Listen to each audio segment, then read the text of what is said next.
रिकाबी granite की हमवार दीवार और तालाब का पानी ऐसी सतहों पर बनने वाला अक्स आपने देखा होगा।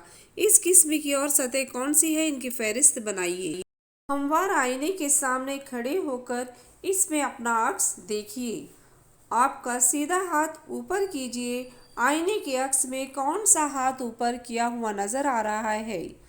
आईने के अक्स में असल चीज़ की बाईं और दाएं जानिब का आपस में तबादला नज़र आता है।